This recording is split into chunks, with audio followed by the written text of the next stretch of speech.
de communication de façon à une grande échelle. Parce que quand vous participez à des séminaires ou à des rencontres au niveau des petits groupes, je pense que c'est peut-être...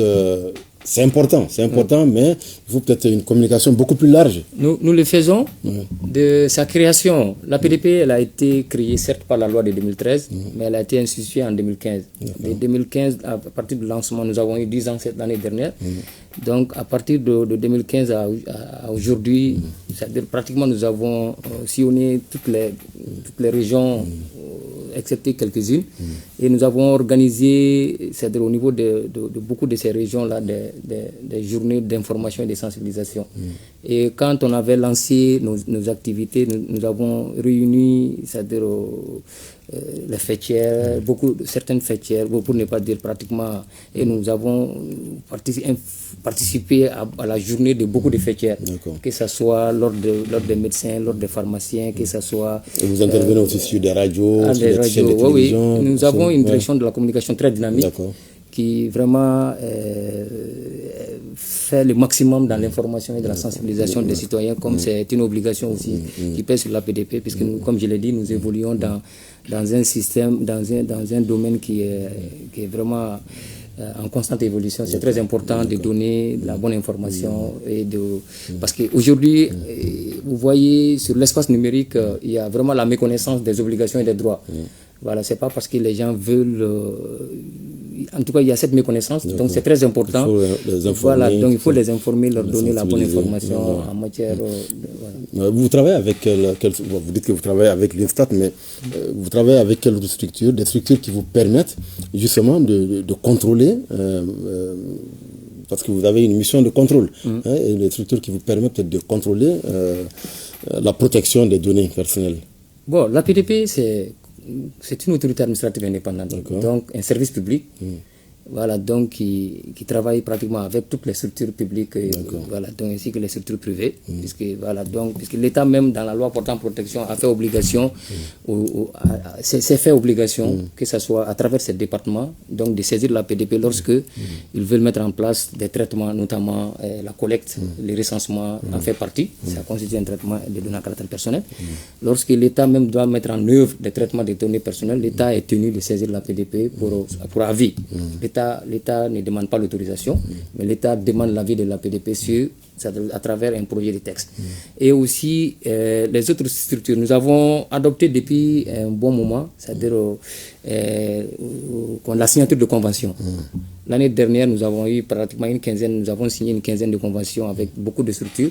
Et voilà, donc l'Instat fait partie de ces structures avec lesquelles nous avons signé. C'est généralement des conventions de quel genre de partenariat? Des conventions qui vous permettent quoi? D'avoir des informations ou de partager certaines... De partager, de mettre à disposition des experts pour animer des panels, des conférences, de contribuer à la mission d'information et de sensibilisation. Voilà, donc, et aussi nous avons, pour ce qui concerne les structures, comme je l'ai dit, les fêtières, on a l'habitude, nous intervenons très souvent pour dans la célébration ou la commémoration de leurs différentes journées. Lorsqu'elles nous font appel, donc nous intervenons pour animer des panels. Voilà. Et c'est dans ce cadre que vous avez aussi ce partenariat avec l'Université Kourkan-Fouga? C'est très important puisque ces partenariats, nous l'avons matérialisé à travers la signature d'une convention en 2022. Et c'est ce partenariat qui a permis la création du premier master en droit numérique au Mali, qui est deuxième en Afrique même sur le plan étatique. C'est au niveau de l'Université Kourkan-Fouga. Le master est logé au niveau de l'Université Kourkan-Fouga de Bamako. Voilà, donc c'est beaucoup d'autres structures avec lesquelles nous avons des partenariats et nous envisageons même, tout récemment, on a signé une convention avec le ministère de l'Éducation, c'est pour insérer, c'est-à-dire depuis au niveau de l'école fondamentale, les modules relatifs à la protection. C'est tout ceci qui nous permet de contribuer à l'éducation au numérique, donc c'est très important. Vous avez choisi comme thème protection des données personnelles, quel rôle pour le juge pénal? C'est parce que vous savez que sans le juge pénal, vos sanctions n'iront pas loin. Bon, ça fait partie ça fait partie des activités menées dans le cadre de la célébration de la Journée internationale de la protection des données, puisque nous avons commencé depuis La journée est célébrée, est commémorée le 28 janvier. Mais nous avons commencé depuis le 26 avec la signature d'une convention avec le ministère de la Jeunesse et des Sports chargé de la construction citoyenne. Voilà, donc c'est pour permettre d'intégrer dans les politiques se rapportant à la jeunesse et à la construction citoyenne le principe de protection des données personnelles. Et aussi, il y a eu la deuxième activité à porter sur, comme vous venez de l'évoquer, à porter sur c'est-à-dire un séminaire, une session de formation à l'endroit, au bénéfice de nos auditeurs, la première promotion de nos master droit du numérique. Voilà, donc c'est très important, le thème était très important puisque ça portait sur le rôle du juge pénal dans la protection des données personnelles. Puisque vous savez que dans la protection des données à caractère personnel, il y a un certain nombre d'acteurs qui interviennent. L'aspect administratif est géré par la PDP, puisque c'est l'autorité administrative indépendante chargée de la mise en œuvre de la loi. Mais aussi, il y a d'autres acteurs, notamment les juges pénals, il y a les juges civils, il y a les juges administratifs. Mais l'accent est mis sur le rôle du juge pénal, parce qu'avec l'adoption du Code de procédure pénale, mais bien avant, avec la loi modificative du Code de procédure pénale, en 2022, qui a institué un pôle national de lutte contre la cybercriminalité, le pôle que tout le monde connaît aujourd'hui. Donc, ce pôle, désormais, avec l'institution de ce pôle, toutes les entêtes aux données à caractère personnel sont déférées devant ce pôle. Donc, les juges pénals jouent un rôle capital dans la protection des données. Donc, vous voyez qu'avec le code pénal, la loi numéro 2024-0027, portant code pénal en République du Mali, au niveau de ses articles 322, 8 et suivants, vous allez voir que le législateur a institué des peines privatives de liberté, donc des sanctions en cas d'atteinte aux données personnelles. Par exemple, un traitement de données à caractère personnel qui n'est pas soumis à la PDP pour avis ou bien pour autorisation est passible de 5 ans d'emprisonnement. Donc, ces peines-là sont appliquées par les juges pénals. La PDP n'applique pas ces peines.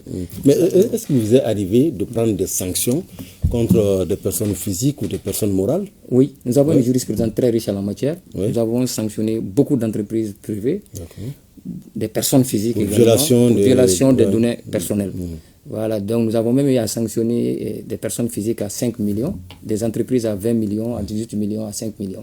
Voilà, donc tout ceci... Et il y a eu une suite bien sûr. C'est passé devant un juge? Non, la PDP. La PDP, les pouvoirs de régulation, vous avez parlé de... Parce que si vous prenez des sanctions, comment les appliquer? Non, c'est des pouvoirs, c'est-à-dire les actes de la PDP sont des actes administratifs susceptibles de recours. Si vous n'êtes pas d'accord avec la décision adoptée, prise par la PDP, vous avez le droit de l'attaquer devant la section administrative de la Cour suprême. Sinon, c'est des actes qui sont, comment on dit en droit administratif, qui ont la puissance, les prérogatives qui sont toutes la prérogative de puissance publique. Donc, ça veut dire concrètement, si vous sanctionnez une entreprise, une personne, vous dites vous payez 5 millions et la personne doit s'exécuter. N'est-ce pas? Oui. À défaut, nous transmettons le dossier devant le contentieux de l'État. D'accord. Voilà, donc pour le recouvrement des crédits de l'État comme c'est prévu par les textes en la matière.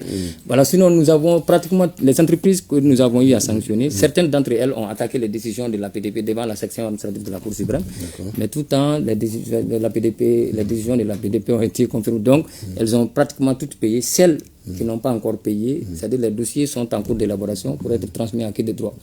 Voilà. Et vous avez pris ces sanctions-là sur la base de dénonciation ou bien c'est vous-même qui avez, suite à un contrôle, vous avez découvert certaines... Il y a un peu de tout. Il y a un peu de tout. C'est il y a des sanctions qui ont été infligées suite à des dénonciations. Et aussi, il y a des sanctions qui font suite au manquement constaté, relevé lors des missions de contrôle. Et généralement, comment est-ce que nous procédons? C'est-à-dire, lorsque la faute est réparable, on ne va pas directement à la sanction administrative, à la section pécuniaire. C'est réglé à l'amiable. Non, on envoie une mise en demeure. Une mise en demeure, on leur donne un délai d'1 mois, 2 mois, on vous demande de vous mettre en conformité ou de régulariser la faute. Mais lorsque la faute n'est pas régularisable, donc directement on passe à la sanction, à l'étape, à la sanction pécuniaire. Bon, la somme n'est pas aussi élevée puisque c'est contrairement à beaucoup d'autres législations où c'est dans les 100 millions, en cas de récidive c'est pas dans les 500 millions. Le législateur malien, en droit malien, c'est 5 millions à 20 millions. Bon, donc voilà. En tout cas, les entreprises sanctionnées, beaucoup d'entre elles, pour ne pas dire la totalité d'entre elles ont déjà payé au trésor ça va dans les caisses de l'État. La PDP, voilà. Et la commission, on a vu aussi que la commission de l'information et des libertés du Burkina Faso. Il y a une structure équivalente au Burkina, donc était là. Et on sait aussi que dans le cadre de l'AIS, vous avez signé une feuille de route commune en novembre dernier. Ça vous permet de faire quoi exactement, cette collaboration avec les pays de l'AIS, avec les autres pays de l'AIS? C'est très important. Vous savez, dans la protection, en matière de protection des données personnelles, comme dans les autres domaines, c'est très important d'évoluer ensemble, de partager l'expérience. Donc nous avons l'habitude d'échanger, de partager nos différentes expériences en matière de protection des données personnelles, surtout que dans le cadre de l'AIS, actuellement, la PDP du Mali, du Burkina, du Niger, pratiquement nous évoluons ensemble. Donc c'est dans ce cadre-là qu'ils étaient... Vous échangez des expériences, mais pas les données. Non, bon, nous n'avons pas de... Ce qui est important de signaler, c'est que la PDP n'a pas de base de données des citoyens.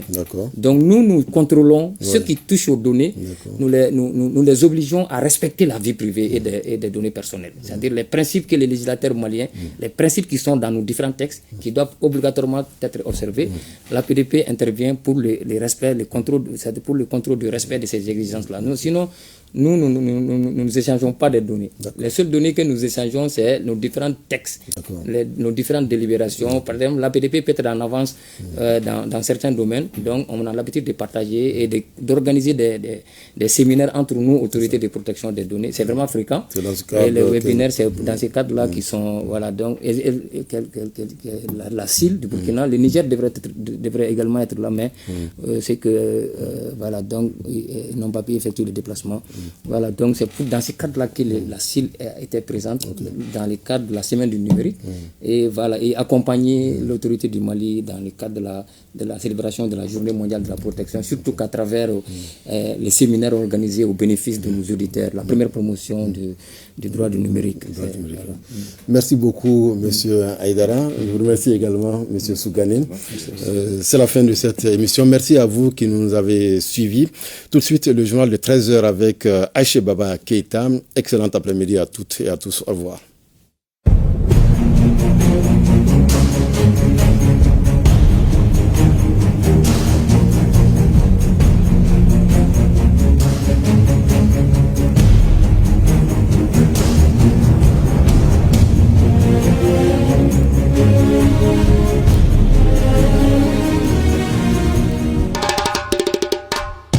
Dugu jɛ o jɛ aw ka jabarani man di ORT